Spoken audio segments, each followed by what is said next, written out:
Awesome. Well, pleasure to welcome to the podcast Florida All-American goalie Elyse Finnelle. Elyse, welcome to the show. Thank you. Thank you for having me. Yeah, thank you for coming on. Going to be a pleasure to chat goalie with you for the next hour or so. Yeah. I'd love to hear the story about when you first jumped into goal. Do you remember that? Yeah. So I kind of jumped into goal probably when I was in like fourth or fifth grade, but my dad kind of like wanted me to still play field at the time. So I was kind of just playing like half goalie, half field. And it was definitely like benefits me in the long run because you learn different IQ and everything. But I remember I played for Maryland United. And I remember one practice, we were at practice and our coach was like, okay, everybody, we're going to do a mile as our workout today. So we're running around this building and I looked over and I see all the goalies in like their own little section, like just messing around. I'm like, I'm going to go play with the goalies now. So come to find out once you get to college, you're doing just as much running as everybody else. So, but yeah, Well, that's not just as much. Not just as much. I mean, you do the team runs, right? But there are a lot of yeah, drills and like things where yeah. like you know the middies are running up and down. And that's a huge reason of why I switched to goalie, if I'm being honest, was that I could like the running was brutal. Like I was Yeah. on the verge of if not vomiting, on the verge every practice. And I'm like, this is tough. This is tough. Yeah, I was not very fast. I had the hands and like the speed with my hands and stuff and I could shoot, but the quickness just wasn't there to get up and down the field. So, Yeah. Well, that's smart that you played goalie and field starting out. And I highly recommend that to all goalies who are starting out because I think you learn a tremendous amount about being a goalie by playing in the field, even if that's not where you end up being, yeah. right? Like what kind Yeah, of things would you say you learned?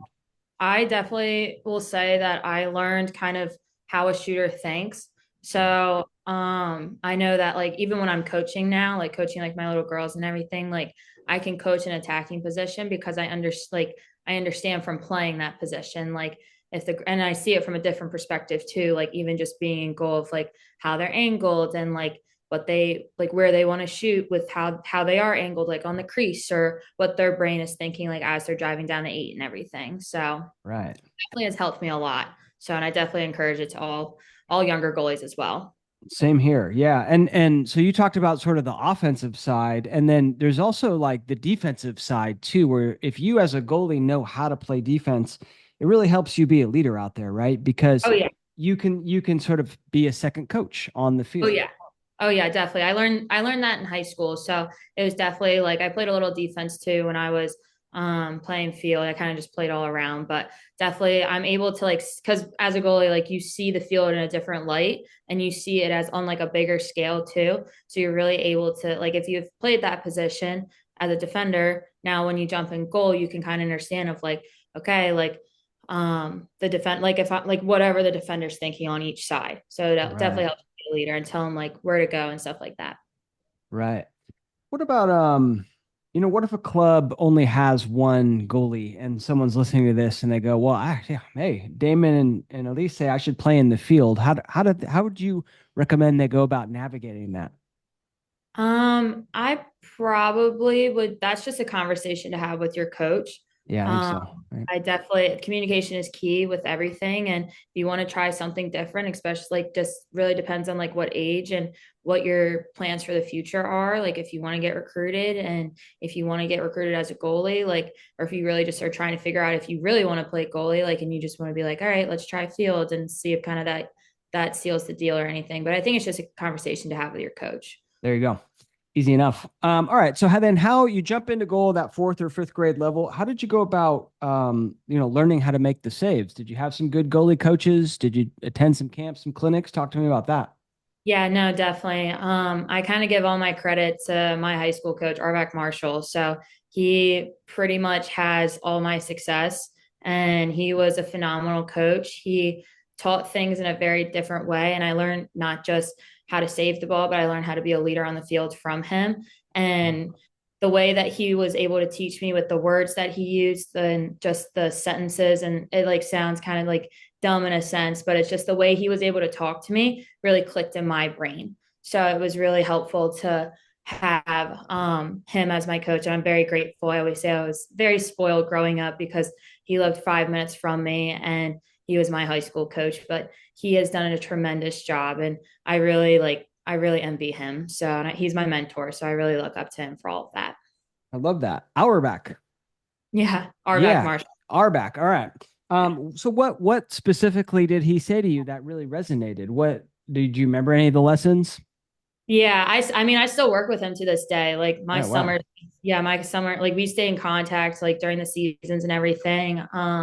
He kind of is like a little life coach for me sometimes too. Just if I ever Nice. need like a pick me up, like I kind of call him and he'll kind of calm me down or settle me down or anything. But I think when he was able to teach me, he used very just simple words, and he was really able to be like, okay, like if I'm coming to shoot down like on the left side, like just hold. That's all you got to do. Just hold. And he was like, just quick wrists. We talk about like our wrists a lot, of just being Mm. quick with our wrists.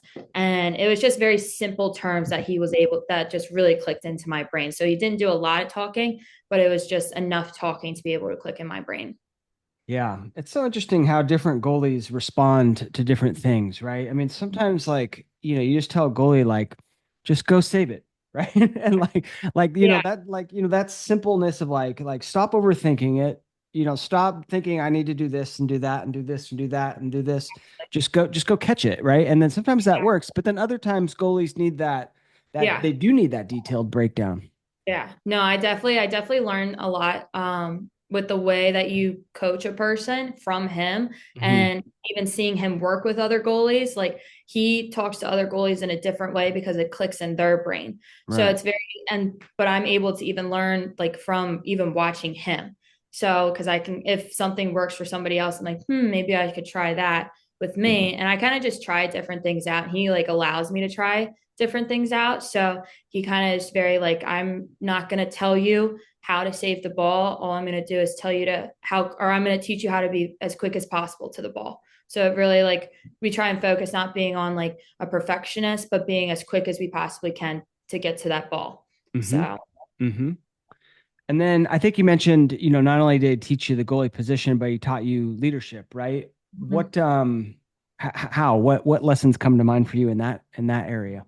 Yeah, I think I grew up with him, so it was he was all and him and my dad kind of worked together in our like rec league in our youth organization. So he was also my rec coach too. So he just kind of instilled in me like as a goalie, like your voice, like a presence on the field, and you have to walk out of there with a sense of confidence, but you also have to walk out of there with a chip on your shoulder too, because as goalies, like we can always have something like come back and really mess with us. But he really just said that use your voice and just be a leader out on that field and really just guide people if they're asking for help. Like make sure you're Hmm. there just to help guide them to whatever they need. So it was just he made it really seem like just about the presence you give off on that field.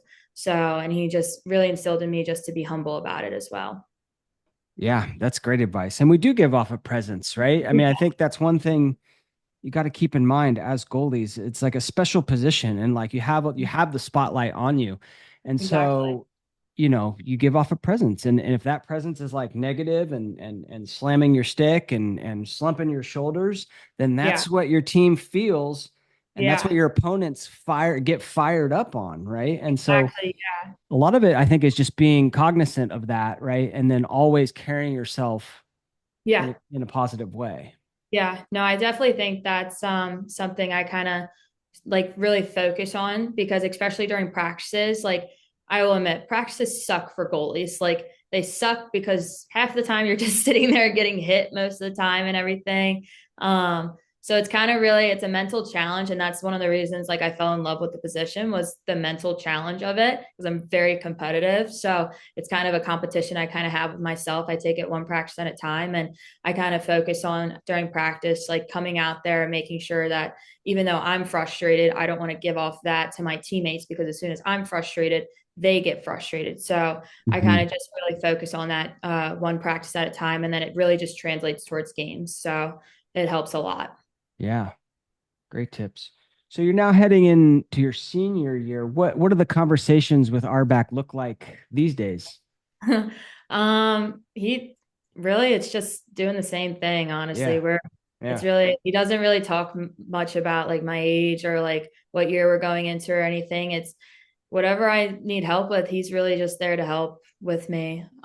He really just kind of tells me again, if there's, we kind of broke down like a little bit of like film, like from previous games, like this season, and he's been helping me kind of break down like shooters, like different shooters and everything during for other teams and everything. So we're kind of looking at like what are the tendencies of like people that drive down the right side, like where do they mostly shoot 90% of the time, so we can kind of be ready for stuff like that. So we're Hmm. kind of taking like a different approach to it this year, which is like really interesting in my head, because you don't realize how much like it's our like the subconscious like part of like being a shooter, like wherever your momentum's going, like that's where they're shooting, and pretty much all shooters do that 90% of the time. So it's kind of adjusting my playing to how they're shooting. Yeah. Um, well, the answer to that, if they're driving down the right side, is they like to pull it across, right? Yep, 90% of shooters, they will Yeah, shoot right. backside all the Right. time. So that's kind of what I'm like. It's given me a new kind of path to kind of like look at whenever I'm like breaking down film and just honestly just watching games in general. So it Hmm. really and you don't, it's crazy to think about like shooters literally if they're coming down the right side, they're just going to shoot backside every single time, and I can almost call it before they shoot it that they're going to shoot Right. backside. Right. So it's like I'm ready. If I'm ready for that, then I'm golden. So Yeah. One thing I jotted down that I wanted to ask you was about that humility. I think that was one of the things that he taught yeah, you or mentioned humbleness, right? yeah, What does that mean? If there's a young goalie listening to this and they yeah, say, I want to be humble, like what does that look like in practice? yeah. In practice, I probably would like I'm very quiet in a weird way during practice. Like I don't talk bad. Like some people really thrive off of like crap talking their teammates and like Hmm. just trying to get under their skin, and because that's their way of being competitive. Right. But I just even my parents have instilled in me growing up just the quietest person in the room is the most dangerous. Right. So I kind of thrive off that with my humility and everything. So I kind of I'm there just to do my job. And as long as I do my job, that's all I care about. That's how I'm going to be successful. So definitely say to all the younger goalies, just you're out there to do your job, and you're just out there to have fun too. So you're out there to lead. Mhm. But yeah, that's pretty much all the advice I give for that one. So every Yeah. person is different. So And to add on to that, I think one thing is, not sort of using your past successes like sort of like just sitting on them. Like you're an All-American last year, great season, right? And you could yeah, either say like, well, look at this, I'm an All-American goalie, right? Or yeah, you could sort of like put that aside and be like, I need to work and do exactly all the the work things that never got me stops. there, right? Yeah, the Yeah, work the never work never stops. stops. And Yep. it's I always kind of look at it as like a like an overnight sensation kind of like online or something. Like it's gonna fade out eventually. Like there's always somebody new coming for you. So it's really just about like enjoy your success when you have it, but having that in the back of your head of like it's time to go back to work, and how can I be even better than what I was? Because now Right. that's the expectation for everybody. And now how can you exceed that, like those expectations? So it's just all about just keep getting better and better. Yeah. So That's one of the things I talk about with the young goalies that I coach is this mindset of like never satisfied. mm, Like you can win a championship and you can be happy, right? And you can yeah, celebrate it, and you absolutely should, right? But we're yeah, never satisfied. You always are like now I'm not satisfied. Now I need to set that goal a little higher yeah, no, and work to that. 100% agree. And that's a huge mindset key, I think. Yeah, no, I agree. Favorite part about being the lacrosse goalie, Elise? um, I definitely will say like I really like the mental challenge that comes with it. Like Mm, that's very odd to say, but and it's a right. love relationship, but I really enjoy having that kind of mental challenge every practice because it keeps things interesting for me because I get Mm, bored very easily. So if I'm able to really just have like a challenge and I'm able to like work for it and overcome it, I feel like I feel good. So Mhm. it really just that kind of satisfies me a little bit, just being able to overcome challenges. So whether that's just if I'm focusing on like 1v1s during the day and but like if I know that I always get scored on by one person, like my goal for that day is to save that person's shots because that's something I'm struggling with. So I really do enjoy just having that mental challenge of even like learning different defenses or like when we're in scout and everything during practice, kind of learning how to play like for those shooters and everything. So I really enjoy that part of it. I think that's my definitely my favorite part. I love that answer. That's awesome. So what do you do then when you have a bad day, right? And Yeah. you sort of start getting in your head mentally. How do you personally overcome that? Yeah. So I think for me, that was definitely something I really like figured out this season was if I did have a bad day, being like, it helped because our practices were in the morning. So like, it sometimes it would affect me all day if I had one bad practice, if I had like one bad drill or something. And I really like I know there's one day where I just had probably the worst practice of my entire life. I probably made two saves all practice, and I kind of let it affect my entire day. And I saw that like I was kind of taking my frustration out on other people where I was like, I can't be doing that. Like, it's not fun. So I kind of just have been like, we call it like flush. We just kind of flush it down the drain and it just goes away. Like, it's 2 hours of your life in the morning. And then you're just hanging out with like your friends, you're going to class and you're doing different things throughout the rest of the day. So I really just try and just focus on, all right, just throw it away. Tomorrow's a new day. So I try not to think about it a lot. The more thinking I do, the worse Right, everything is for me. And right. I think that goes for all goalies because we are thrown like so much information. We're thrown like so much responsibility. The more we just overthink everything, it really just messes with your head. So Totally.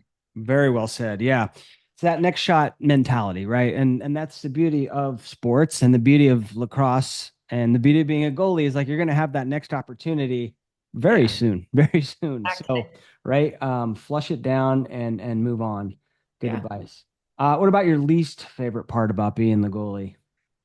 Um, Definitely getting hit. I hate getting hit. I will say, well, since getting to college, it really has taken a toll on my body. But I always say, if it hits me, as long as it doesn't go in, I don't care. So Hmm. I just don't want that ball going in the goal. And I think I get more mad than anything when it like skims the side of like my leg or something and goes in. That's when it really starts to affect me. But other than that, it's just the split second of pain that hurts and then it's all gone. But Yeah. like I just enjoy the position. I don't think there's anything that's really like my least favorite part. But So getting hits up there, that's gotta be yeah, number one. I remember the yeah. very first time I took a shot like directly off the shin bone, and Oh God. I still remember like so vividly, and, like the Yeah. pain, and be like, what am I doing? Yeah. What have I signed up for here? Yeah, no, there are definitely some practices when it's just like straight 1v1s pretty much half of the practice. And I'm sitting there, I'm really contemplating, like, why am I in this goal? Why am I just a target? Yeah, yeah, yeah. So, but I saw you that. did it for it. I So, s- I saw some goalie sent me some tape of like doing that, and they like essentially like the drill was the girls would kind of like run to the eight and then turn around and like kind of run in and shoot. yeah, And I was sort of mixed on that because like sometimes, I'm not a huge fan of just cranking on the goalie, right? nope, I don't not at think all. any goalie is. I don't think any goalie parent is. But at the No. same time, like in the women's game, that's like a lot of times you see those unmarked shots, right? Just because of Oh, the yeah. rules, right? You can't get in Yeah. that shooting space. So like she's coming right at you. And so what's your take on that? Because you kind of need to practice it, but at the same time, Yeah. like it sucks. Yeah, no, it definitely sucks, but it's something kind of like that mental toughness in your head of just like it's something I hate to do and I hate to practice, but I have to. So, and it's in order to get better, in order to be the best that you can, you just kind of have to suck it up basically and Yeah. just have that mental toughness. And I always say to like my coaches, like if there's something you feel like I need to work on, let's work on it. But I also don't want to get killed. So, and my Yeah. coaches are very like, I know like Nicole Levy is very I don't know the word. She's just very understanding of it. And she's like, we're gonna practice these shots on you, but that's why we have multiple goalies just to keep rotating through. So it's Yeah. like you're really able to mentally, you're able to focus on, okay, I have like three or four of these crappy shots that I have to take, but then I get a break and then I get to do Right. it again. So Right. I think it's just kind of that mental toughness of that whole part. And there's nothing wrong with getting padded up. I don't know if do you wear any extra leg pads or no? I do not personally know. They Should. annoy the crap out of me. So I kind of just am like, I suck it up. And my trainer's very nice. So Yeah. John, John's really there for me. And he's there when I come in and complain. And then he's like, well, why didn't you put shin guards on? I'm like, no, I'm never doing that because I just don't want to. I've never worn them growing up. So, Yeah, I hear you. I found these like these compression sleeve. I don't have a uh-huh. pair with me here, but they're kind of like for compression sleeve that have like shin and knee pads, and Oh, yeah. they feel really good. And Oh, then wow. I found the same thing with thighs as well, and it's kind of like really thin. So Yeah. like it might even still leave a mark, but like not those horrific orange and yellow Oh, and green yeah. bruises that you and I Yeah. know so well. Anyway, the Thigh Pro is the thigh thing, and then Pro Slide is the shins. Gotcha. They send me a bunch, and then if you're listening to this, you can use coupon code LGR, and they give you like a discount. Perfect. Yeah. And then also you got these softballs, like the squishy balls, the Oh, wow. champion squishy balls, which are pretty cool because they have a like a decent size weight to them, but like, they're not solid rubber. Yeah. Cool. So talk to me about your recruiting experience. I'd love to hear that. Like, where does it start? When did you first realize you wanted to play Division 1 lacrosse? Yeah, so I will definitely say my recruiting journey was very different than most. I kind of got caught before the rule passed. I was in sixth grade and my dad was like, all right, if you want to go play in college, we got to start this recruiting process now. So I really started that recruiting process in sixth grade, kind of just talking to coaches because we were allowed to at the time, kind of building relationships with different coaches. And then I played for M&D for the rest of my club career in about seventh grade. And my assistant coach, his daughter played at Florida. So he was able to get us in contact with Florida around when I was, yeah, seventh, eighth grade. And then once I was in eighth grade, the rule passed. So all these relationships that I kind of built up with all these coaches, I kind of had to put to a halt, which Mm, definitely was the best decision I've ever made or has ever been made for me, basically. right. Um, and so after that, it was like, I think 2 years of just no contact, which really opened up my eyes because I was dead set on, I was really only looking at two schools at the time, and it was Penn State and Florida. And I didn't really think about anything else. So the 2 years that I was able to kind of just relax about the entire process really opened up my eyes to what schools did I really want? Did I want a big school, a small school, a mid-sized school? Did I want it south? Did I want it north? And once it came to September 1st, I really took my time and just like was able to analyze all the schools that fortunately came in contact with me. And then I just realized that I had a deep love for Florida and there was no place like that place. And I always say, if you get butterflies coming onto that campus and you can see yourself at that school without playing a sport, that's your home. So that was Nice. kind of my recruiting process. Awesome. Um, and yeah, I mean, it's I've never been on the campus, but I've been to Florida a few times and it's beautiful down there. Yeah, no, definitely palm trees everywhere. Um, yeah, you're tan all the time, I will say. Yeah, So and nice. when we're not Nice. playing lacrosse, we're pretty much sitting by the pool. So it's Nice. awesome. All right, Football's nice. awesome. That's another big reason I went there was for the Oh football. yeah. So Yeah, I went to Cal and we had a good football team when I was there, and those game days were really some of my favorite memories. So they're just so much fun. oh yeah, definitely. I'm looking forward to that going back. So our teammates are all talking about it already. So Yeah. definitely a lot of fun. You know who I know really well is Sarah Resnick. Yes, I Um, love Sarah. yeah, Sarah's awesome. Talk to me about playing with her and kind of what you learned from her as a goalie and a leader. Yeah, no, Sarah was, I will say she was a lot of help coming into college. She was a great person to look up to. She was a great role model to play with. And me and her have had lots of conversations and I still have conversations too, like to this day with her, even her being out and graduated and everything. she really kind of understands sometimes when I get frustrated, she knows where I'm coming from. So it's a familiar like voice to listen to. And playing with her was just amazing. She really like taught me how to just stay positive in the goal too when kind of crap arises. And she was able to just if anything bad happened, she knew how to turn it around to be something positive and kind of look at it in a different way, which I really envied from her. And that's, I think, the biggest thing I learned from her. So, and then we really just we fed off of each other in practice, and we were very competitive with each other, but in a really healthy way. So Mm, if she made a save, I'm like, all right, I'm going to make a save. And we kind of just played games with each other, which just kept practice interesting. So I will say yeah. that's the biggest, like me and Georgia Hoy now too. We do the same thing as well. So the dynamic that we have like within our little goalie world at school is just, it's amazing. And I couldn't ask for a better just like unit to have with all of them. Yeah. Well, that's a great relationship to have, within the Goldie room is that, you guys are super competitive, but you're also supportive, right? So you're Yeah. pushing each other and like you want to outperform the other, but at the same time, it's not coming from this malicious way. Like it's coming from from teamwork.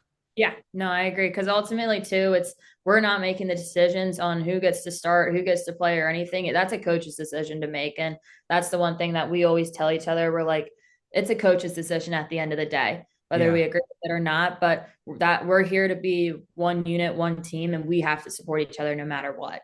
Yeah. So, Awesome. So when you get to Florida, would you say that your goalie game changed? Did you start doing things a little differently? Talk to me about oh that. Oh yeah, definitely. Once you get into college, it's definitely is a whole new game that you kind of have to adjust to, and it definitely takes a little bit longer. Probably different for every person, but I know for me, it definitely took a little bit longer. And I think once you just start playing, like it's a very faster game once you get to college, and the Yeah. rules are different, like in a sense too, because everything's just fast and it's just go go go. But I think once you get the hang of it, once you're in there and you're getting the repetition, and you're just really able to develop like that reaction time or just the like understanding of everything that's happening. So I definitely say it has definitely elevated coming just from a little small town too in Maryland where lacrosse is not the best down here too. So you're going up against the best of the best once you get to college. So your game has to elevate whether you like it or not if you want to be good. So Yeah. Yeah. Yeah. Yeah. And you think that comes with just with reps or is there something else involved there? Because a lot of times the goalies will ask me, when they're making that leap in progression, whether it be, from like junior high to high school, that's probably the most common question. yeah. How do I prepare myself? Yeah. What do you say to those goalies? I will say just I think for me, when I went from like middle school to high school, I think I really just focused on getting game experience because practice, you can only see so much. Like you're practicing to prep for games, but the real experience comes from the games. So I Mm, know like when I was in middle school and high school, I played just a lot of like pickup games. And I was able, like if a team ever needed like a goalie for like one game, I was able just to go like hop in with them. So I think it's really just getting all of that like live experience that's going to really help you. And it's going to give you a better IQ of like what's to expect because everything is really unexpected during this game. So I think just kind of getting that repetition, getting those live experiences like really help. hmm. Yeah, and you might have to seek it out too. I mean, Yeah. like maybe go to another club and ask for their best shooter, right? And get Yeah. those high quality reps so that, when you then go into the high school level, you've seen that type of Yeah. shot before. Yeah. No, definitely. You definitely have to do a lot of work yourself, just kind of putting yourself in uncomfortable situations to become comfortable in when it comes to Mm, kind of talking to different people, to, like joining like different pickup teams, joining like another team if you like have to or anything. right. Just really about being comfortable in the uncomfortable, I will say. Yeah. Yeah, yeah, right. Or like pushing yourself outside of that comfort zone so that like it then becomes comfortable and then Yep. keep doing that. And that's how you kind Yeah. of It's all expand about as that a mental goalie. toughness. Say again? It's all about that mental toughness in that Yeah, aspect. yeah, yeah. Love it. I was a little surprised to look at your roster and see only two goalies on there. Um, Yeah. it seems like most teams have more than that. What do you know why there's only two goalies? I personally do not know. Yeah. I guess that's just how our coaching staff wanted it. Yeah. Um, so and we roll with it. Yeah. So me and Georgia have a great time and we love it. Because I mean we're very good friends too. So we have a grand old time. And I know that my freshman year, Sarah was there, and then Julie Slag was there too. So I've been in the rotation with three, Hmm. and it works perfectly. But I think our coaching staff really just wanted to have two. And I know towards like once we're in like preseason and everything, like this year we needed like one more goalie just to kind of take reps off a little bit for me in Georgia, just Hmm. because our practices were so intense that we needed a third goalie. So we kind of brought in the boys, like the club lacks boys goalie, and he came like once or twice a week just for like our more like intense practices. So to kind of just relieve us from like the 1v1s and stuff like that. But other than that, I think having two goalies is perfect. How did that goalie do? He did very well, I will say. We joke around and say that he was the reason we got so far in the final four because it was a different goalie in goal. So it made our shooters really think and really like focus on different places to shoot because he played a different way. So it was a lot of fun. So we loved Yeah. it. It wasn't Matthew Corazon, was it? No, No, no, his name okay. is Kyle. I Kyle. can't Okay. remember his name, but his name's Kyle. Anyway, I had Matthew, Florida club goalie on the podcast a long time ago, so I was just curious. But um there was a couple games where Georgia started and then you came in. And I think there was a couple games vice versa, right? Where you started and then she kind of relieved you. What when she gets the start for you personally, what is your, talk to me about sort of your mindset as the backup. Yeah. Yeah, no, I think just for me, like I saw it as another opportunity just to keep working. I knew that it was another opportunity that I needed to prove that I wanted that starting position. And I, fortunately enough, was able to like have that towards the end of the season. But I also know that it was a time that I had to support. It was kind of a teaching moment for me of it's not a negative thing. It's just there was stuff that I needed to work on that she was better at. And she ended up getting that job in certain times. And fortunately enough, I was able to work for it and I got it towards the end of the season. But I think also too, just supporting her. I really needed to Mhm. learn how to support her and not have a bad attitude, and it taught me very well. So my mindset is completely different from the beginning of the season towards the end. So Mhm. What would you say you're working on in your game right now? I think in my game right now, it's just kind of relaxing. My Yeah, coaches say it to me all the time. Like I get very tense because I just think so much. And I think if it's the end of the world if I can't make a save sometimes. So I think right now, like even with me and Arvak, we're really just working on just kind of relaxing. And he always tells me he's like just smile through it and just kind of laugh, like make it fun. So because if I make yeah. it fun, it's obviously it's more enjoyable. So I think that's what I'm really, really just working on right now is just really having fun with it and just laughing through it basically because lacrosse is only like a short part of our life and we only have so much that we can play.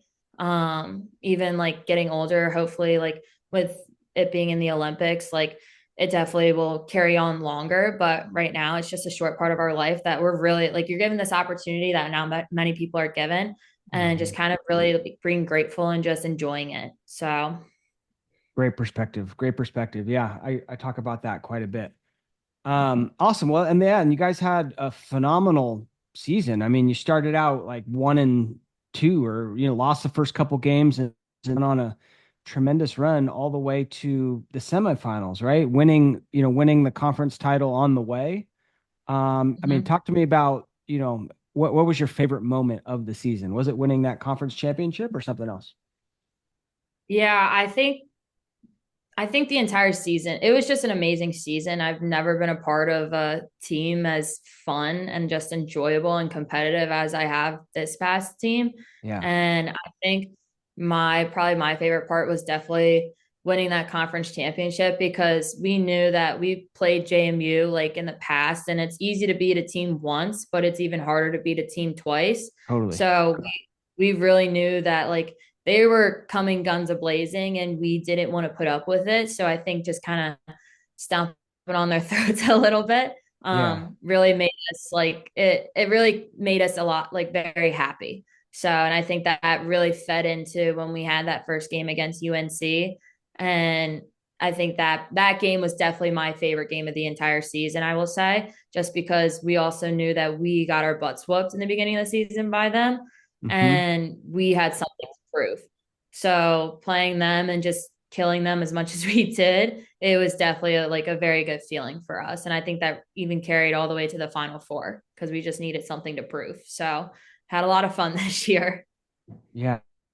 Yeah. 14 saves on 8 goals against for you that game. Not too shabby. Not too shabby.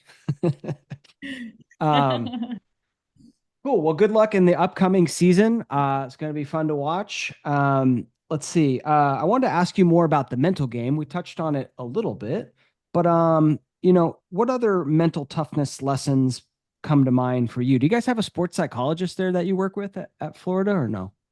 Yeah, no, we kind of like once a month we meet with our sports psychologist and Okay. we kind of just go through things.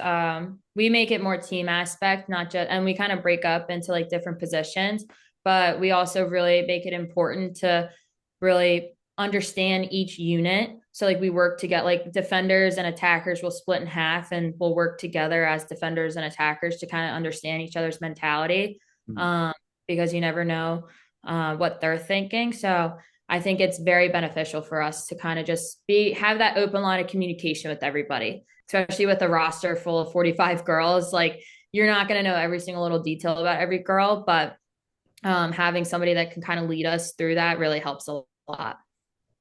Awesome. So getting to know the other units and I don't know, developing that relationship with them sort of helps you in your mental game as well. Yeah. Yeah, no, definitely. Yeah. I know Okay. that I'm probably my one of my best friends is Maggie Hall. So Maggie Hall is our like was our big attacker, and me and her had a great relationship because we were able to talk through different things even while we were on the field. And Hmm. she was able to help me like when she would come into her crease roll, she was able to help me tell me kind of where I am in the goal and how what she's seeing, and then I would tell her what I'm Right. seeing from like her perspective. So definitely kind of becoming best friends with different units really just helps enhance your IQ of the game. Yeah. Yeah. I remember I would do that too, with attackers on our team is just kind of give them little tips, right? Like, when you're coming around the crease, like don't shoot it right here. Take 2 more steps because then Exactly. then like I have to move across and I'm not going to Yeah, be able to get there. So yeah, I exactly. mean just kind of giving them tips and that I think that helps your team, right? Yeah, no, definitely make each other better. So, Yeah. Who's got the hardest shot on your team? Is it Maggie? probably either Maggie's more of like a finesse shooter, so Okay. she's very good at just dumping it over you. But I think Emily Heller was had the hardest shot, and because she would just shoot most of the time because of how hard it was. So Okay. definitely always a little afraid because she would just shoot whether she had one defender in front of her or four. So it was a shot was always coming from her stick just because she was so driven just to get that goal. So Yeah. And so she's the type of player like when she gets an 8 meter free position, she lets it fly right from the 8 meter. oh yeah, she's got a Yeah. great wind up shot. So Okay. she's been working on it. So she was very good. Definitely somebody that was very hard to read while she shot. Does she do that like Charlotte North wind up deal? Or no. No, no, Okay. she just kind of sits there. She takes like two or three steps and she shoots, but she's got a very good shot. So Okay. I always ask the female goalies for their, when there is an 8 meter free position play, how do you handle that? Do you have sort of routine that you go through? I do not personally know because I just am focused on that little yellow ball. And Hmm. I literally, as soon as that 8 meters called, I set up. I don't need to get in my ready position just yet because sometimes if I'm holding it too long, like then I just become unfocused. Yeah. So I just relax a little bit. I just watch what everybody's doing, how everybody's setting up. And then my eyes are just on that little yellow ball. So I don't have much of a routine and I just want to save that little yellow ball. So that's what I'm watching. Yeah, that's funny you mentioned that because a goalie sent me some tape to like look at the 8 meter shot. And that was like one of my feedback points is like she's just sitting there in the stand in her stance, like waiting and waiting and waiting and waiting. And then the whistle blows and then the Yeah. shot comes. And it's like you don't need to do that because the more, I mean, ideally you can hold your stance, but like being in that, sort of I don't know, like squat, a little bit of a like a Body athletic gets tired. position, like it gets tired, right? And you get Body gets tense. tired. Yeah, very tense, very tense. So you don't want to be tensed up, and the longer you're holding that little ready position, the more tense you're gonna get, and you're not gonna be able to be as quick as you possibly can to that ball because your body's Right. tired. Right. So it's right before the whistle, you get in your stance and then Yeah. go, right? I kind of know the timing now when it comes to like whistle blowns, like once I see girls set up, that's when Yeah. I kind of get into my stance. I don't really look at the ref much. I really just focus on that little yellow ball, but I have like a little like timing that I know. So it's just one of those like internal things. I don't even know how to explain it. Like I Well, just know. yeah. So Right. I know what you mean. Yeah, because it's kind of like I wrestled in high school. That was like my main sport, right? And so like in wrestling, they would like you'd get the two wrestlers set and then he yeah, would sort of back away. But there was always like a time, where you could kind of like sense like whistle's coming right now. And then bam, and then beat the other guy off the whistle. So yeah, I know what you're talking about. yeah. Okay, cool. Well, Elyse, thank you so much for coming on the show. Wish you tons of luck in the upcoming season. And oh, how about the gear? What kind of stick are you using these days? Yeah, I use the STX Eclipse and I just have like I'm very plain and simple, plain Jane. I got three lines across and that's all I need. So The I the kind of just two like or the three or the I have original? The I three. You have got the three. Okay, cool. so I like to feel the ball come off. So when I like to feel it hit the lip a little bit, but nothing fancy. I'm a creature of habit. So Okay. I don't really like to change it up. And my coach knows at school that we just got all of Elisa's sticks. Nothing's ever changing. So Yeah. I saw a picture of you and you had some tape and it said Special Olympics. Could you tell me about that? I think that was you, yeah. right? Yeah, I think Yeah, yeah. I have one that said I think I have one that says Morgan's message and then I Mhm. changed it to like Jada Strong. So Jada Strong, she was our like little friend that we had like on the team. She was diagnosed with cancer, Mm. really battling that. So we play for her every single game and she comes when she can, she comes to Gainesville a lot. So I really just try and focus on playing for something bigger. And that's one of the reasons why I do love Morgan's message as well, is just playing for something bigger than the sport of lacrosse. So yeah. Awesome. Um, Elise, thank you so much. If you had to leave the goalies out there with a final piece of advice, what would that be? Probably just to have fun. I'm really big into just having fun, enjoy it, and just really develop like a mental toughness aspect to it and just keep working hard. So never be satisfied and just keep working hard. Awesome. Thank you so much. Thank you so much for having me.